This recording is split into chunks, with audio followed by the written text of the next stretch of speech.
मीनू अपने घर में अपनी बड़ी बहू अनीता, छोटी बहू तानिया और बेटी रूपल के साथ रहा करती थी। मीनू अपनी बड़ी बहू से बहुत प्यार करती थी क्योंकि अनीता बिल्कुल वैसे ही रहती जैसा मीनू चाहती, पर तानिया उसकी ठीक उल्ट थी। तानिया वही करती जो उसका दिल करता। ऐसे ही एक दिन, बड़ी बहू तेरे ससुर जी अभी तक घर नहीं आए हैं। इनका फोन आया था कि आज वो लेट घर आएंगे, किसी काम से बाहर ही रुक रहे हैं, तो इसलिए आज सब्जी मार्केट से तू ले आना। मेरे घुटनों में तो दर्द है, वरना मैं ही चली जाती। दीदी आप सब्जी लेने चल रही हो ना? 5 मिनट रुको, मैं भी आपके साथ चलती हूँ। छोटी बहू, मैंने ये जिम्मेदारी बड़ी बहू को दी है ना कि तुझे। घर से निकलने की कोई जरूरत नहीं है क्योंकि तुझे रहने का सही तरीका ही नहीं आता। तेरे घर वालों ने तुझे बिल्कुल नहीं सिखाया कि ससुराल में कैसे रहते हैं और बड़ों से कैसे बात की जाती है। माँ जी, वक्त के साथ दुनिया बदल रही है, आप भी खुद को बदलो। इतनी पुरानी सोच क्यों रखती हो? और वैसे भी जब बड़ी बहू घर से बाहर निकल सकती है तो छोटी क्यों नहीं? क्योंकि बड़ी बहू के सर पर पल्लू होता है। हाँ बिल्कुल, और तू पल्लू नहीं डालती। अरे साड़ी पहनने को कहती हूँ तो सूट पहनकर घूमती है। तुझे देखकर लगता ही नहीं कि तू इस घर की बहू है। और वैसे भी अनीता बहू को यहाँ आए काफी वक्त हो चुका है। इसके अब 2 छोटे बच्चे भी हैं, वो घर से निकल सकती है और अभी तेरी शादी को वक्त ही कितना हुआ है। माँ जी, मुझे अपने लिए कुछ सामान खरीदना है और मुझे मार्केट जाने से कोई नहीं रोक सकता। दीदी मैं भी आपके साथ चल रही हूँ और अगर आपको मुझे अपने साथ ले जाने में एतराज है तो आप मुझे पैसे दे दो, मैं ये सब्जी लेकर आ जाऊंगी। अब इसमें मैं क्या बोल सकती हूँ तानिया, वो फैसला तो माँ जी ही लेंगी ना। ऐसे ही एक दिन मीनू तानिया को बाहर जाने से साफ साफ मना कर देती है, पर तानिया है जो किसी की नहीं सुनती क्योंकि तानिया खुली ज़हनियत की लड़की थी जो मॉडर्न सोच के साथ आगे बढ़ रही थी। वक्त यूं ही बीतता है। मीनू अपनी बेटी रूपल को भी घर से बाहर निकलने की इजाज़त नहीं देती। बेचारी रूपल का कहीं भी जाने का दिल नहीं करता तो इसके घर वाले इसे ना तो जाने देते और ना ही इसकी ज़िंदगी इसके हिसाब से इसे जीने देते। ऐसे ही एक दिन मीनू अपनी बड़ी बहू के साथ शॉपिंग करने जाती है और रूपल हिम्मत करके अपनी माँ से कहती है, माँ मुझे भी अपने साथ बाहर ले चलो ना। हमेशा से आप मेरे चप्पल से कपड़े तक का ख्याल रखती हो, कभी मुझे भी मेरी पसंद के कपड़े पहनने दो। कोई जरूरत नहीं है बाहर जाने की। अगर तूने कदम भी बाहर निकाला तो तेरी गज भर की जुबान चलने लगेगी, तेरी छोटी भाभी की तरह। मीनू रूपल के लिए ही शॉपिंग करने के लिए बाहर जा रही थी, पर वो अपनी बड़ी बेटी को साथ नहीं ले जाती। यहाँ तक कि मीनू रूपल को घर से बाहर भी नहीं निकलने देती।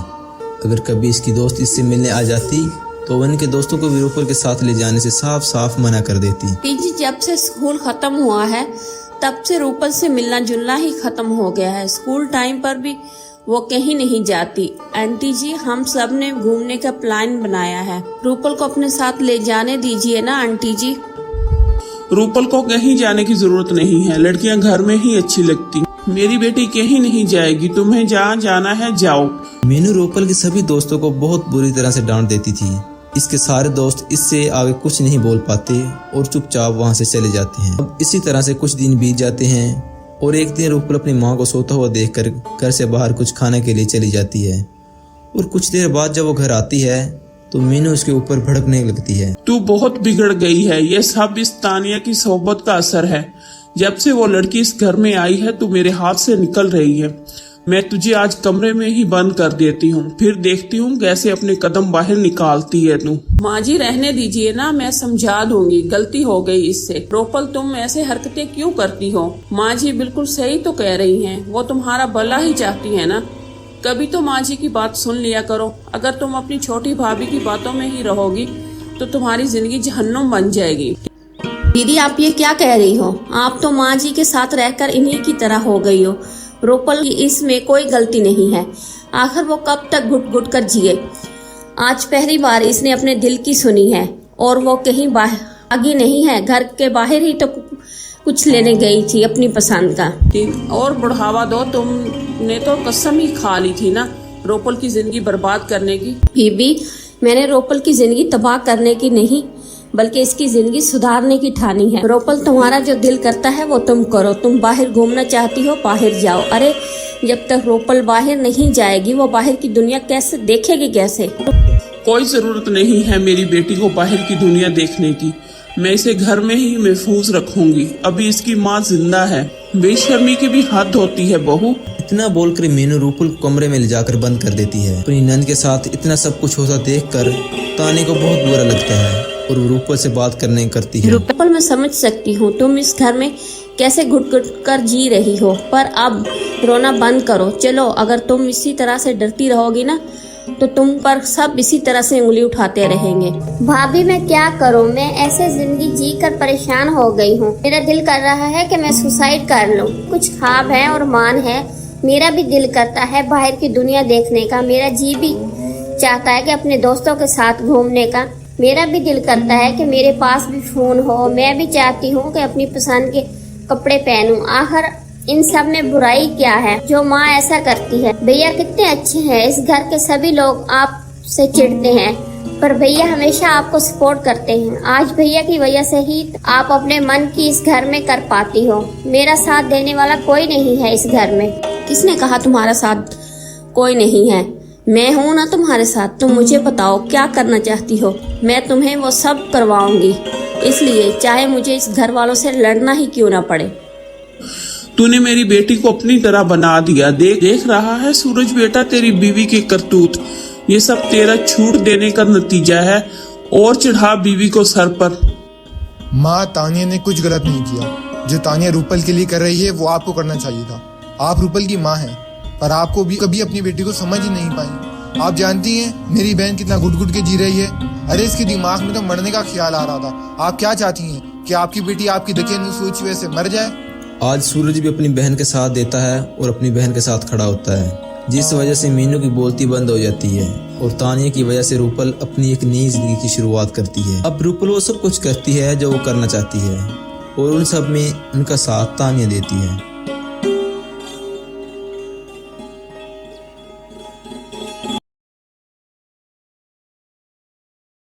नेहा को अपनी जेठानी दिव्या से बहुत प्यार, पर नेहा को अपनी जेठानी दिव्या से इतना प्यार क्यों था, ये देखते हैं। जेठानी जी मैं तैयार हूँ, चलिए मार्केट चलते हैं। मुझे बस 2 मिनट दे दो, मैं अभी तैयार हो जाती हूँ। और एक बात, पिछली बार की तरह इस बार मार्केट में कोई गड़बड़ मत करना। अब तुम इस घर की बहू छोटी बच्ची नहीं हो। हाँ दीदी, इस बार मुझसे कोई गलती नहीं होगी। और वैसे भी आप है ना मेरी जेठानी नंबर 1 मुझे बचाने के लिए। अब नेहा की ये बात सुनकर दिव्या इसके कान पकड़कर मोड़ती है और हंसते हुए कहती है, मैं हर बार तुम्हें नहीं बचा सकती। अगर कभी मैं नहीं रही तब क्या? ऐसी गलतियाँ नहीं करूँगी। हा हा हा। अब दोनों दिव्यरानी जेठानी मार्केट जाती हैं, जहाँ दिव्या घर के लिए सब्जी खरीदने लगती है तो वहीं नेहा की नजर आइसक्रीम वाले पर पड़ती है और वो जाकर आइसक्रीम वाले से आइसक्रीम ले लेती और बिना इसे पैसे दिए वहाँ से जाने लगता है। आइसक्रीम वाला भड़कती आवाज में नेहा पर चिल्लाता है, पागल औरत, इतनी बड़ी हो गई है और बच्चों की तरह आइसक्रीम लेकर चली गई। मेरे पैसे कौन देगा? अंकल जी आप इतना बहरक क्यों रहे हो? मैं छोटी बच्ची नहीं हूँ जो आपके पैसे खा जाऊंगी। और मैं कहीं भाग नहीं रही थी, मैं पैसे लेने ही जा रही थी। तू बोलती है, मुझे बेवकूफ बनाने की कोशिश कर रही है। सोचा कि आइसक्रीम वाले के पास भीड़ है तो मुफ्त की आइसक्रीम ले। तुम जैसी लालची औरतों को मैं बहुत अच्छे तरीके से जानता हूँ। झूठ बोलना बंद कर। आइसक्रीम वाला भरे बाजार में नेहा को खड़ी खोटी सुनाने लगता है। नेहा आइसक्रीम वाले की बात सुनकर घबरा जाती है और उसकी बातों का जवाब नहीं। पर दिव्या डरने वालों में से नहीं थी। वो जाकर इस आइसक्रीम वाले को 3 आइसक्रीम के पैसे देती है और कहती है, कुछ पैसे तुम्हारी आइसक्रीम के हैं और बाकी के बचे हुए पैसों से तमीज खरीद लेना, क्योंकि तुम्हें ना ही अपने ग्राहकों को बात करने की तमीज है और ना ही एक औरत से बात करने की तमीज है। उल्टा चोर कोतवाल को डांटे। अरे मेरे पैसे लेकर भाग रही थी। चोर को चोर नहीं कहूँगा तो क्या कहूँगा? खोलकर सुन ले, वो कोई चोर नहीं है, मेरी देवरानी है। इसका पर्स मेरे पास रह गया था और इसने तुमसे कहा था कि वो पैसे लेकर आ रही है, पर भीड़ ज्यादा थी कि तुम सुन नहीं पाए, इसलिए वो जल्दी में मेरे पास आ रही थी और तुमने इसे चोर समझ लिया। बिना पूरी बात जाने समझे किसी पर झूठा इल्जाम मत लगाया करो। और अगर आइंदा से मैंने तुम्हें इसी तरह किसी भी लड़की से बदतमीजी से बात करते हुए देख लिया ना तो तुम्हारी कंप्लेन कर दूंगी। पकड़ो अपने पैसे और बंद करो अपना मुँह, वरना तुम्हारा मुँह बंद करवाने का मुझे और भी तरीका पता है। दिव्या की ये बात सुनकर आइसक्रीम वाला शांत हो जाता है और चुपचाप पैसे रख लेता है। इसके बाद दिव्या नेहा को अपने साथ ले जाती है, जहाँ नेहा की आंखों में आंसू देखकर बार बार अपनी दिव्यानी को छोटे बच्चे की तरह रोता देखकर इससे कहती है, नेहा बस करो ना, और कितना रोगी? मैंने तुम्हारा बदला ले तो लिया ना। दीदी आप मेरा कितना ख्याल रखती हैं, बिल्कुल अपनी छोटी बहन की तरह, लेकिन मैं आप लिए कुछ नहीं कर पाती। आप हमेशा मेरी गलतियों पर पर्दा डाल कर मुझे बचाते। इस बार तुम्हारी कोई गलती नहीं थी और मैं जानती हूँ तुम मुफ्त में किसी का कुछ नहीं लेती। तुम्हारी जरूर कोई मजबूरी रही होगी। अब मुझे ये बताओ, तुमने आइसक्रीम वाले को पैसे क्यों नहीं दिए?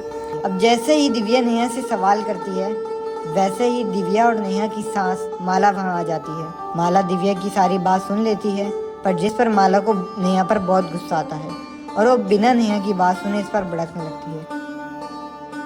पता नहीं कैसी लड़की को मैं अपने घर की बहू बनाकर ले आई। नेहा बहू मेरे घर की बहू है तो ऐसी गलतियां क्यों करती है? आखिर कोई इंसान इतना बेवकूफ कैसे हो सकता है? ऐसा तो नहीं कि वो आइसक्रीम वाला सच कह रहा था कि पर भला हो तेरी जेठानी का, जिसने हर बार की तरह तेरी गलतियों को छुपा लिया और तुझे बचा लिया। वरना तूने तो आज कसम खा ली थी कि हमारी इज्जत को मिट्टी में मिलाकर ही रहेगी बहू। जी, आप क्यों हमेशा आधी अधूरी बातों पर विश्वास करके कर लेती हैं और एक बार पूरी बात तो जान लेती? बताओ क्या हुआ था? देती हैं माँ जी, दीदी चोर नहीं हूँ और ना ही मैं मुफ्त का खाती हूँ। जल्दबाजी के चक्कर में मैं अपना पर्स घर पर भूल गई थी।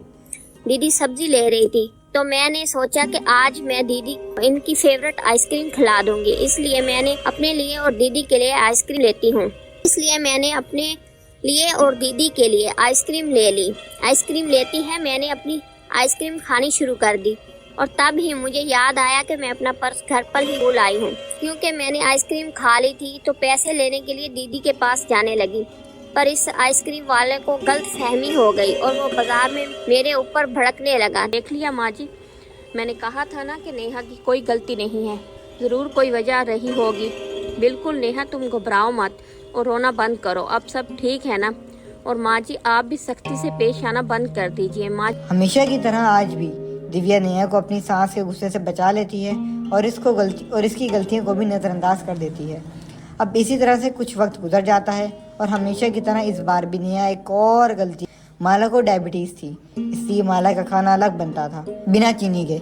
ऐसे ही एक दिन नेहा घर में सभी के लिए खीर बनाती है, अपनी सास के लिए भी वो शुगर खीर बनाती है, पर गलती से नेहा अपनी सास को चीनी वाली खीर दे देती है, जिस वजह से माला की तबीयत बिगड़ जाती है। जी क्या हुआ? आपकी घबराहट, बेचैनी और चक्कर क्यों आ रहे हैं?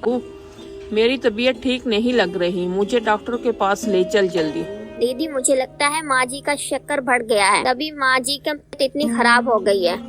पर माँ जी का शुगर लेवल इतनी जल्दी कैसे बढ़ सकता है? माँ जी तो समय पर अपनी दवाई लेती हैं। हम भी माँ जी का खाने पीने का कितना ध्यान रखते हैं। कल रात को मैंने माँ जी के लिए अलग से बिना शुगर के खीर बनाई थी। माँ जी ने तो जरा से भी मीठा हाथ नहीं लगाया। अब जैसे ही खीर की बात दिव्या करती है, नेहा को याद आ जाता है कि माला की खीर तो वैसे की वैसी रखी है, इसने गलती से रात को अपनी सास को मीठी खीर दे दी।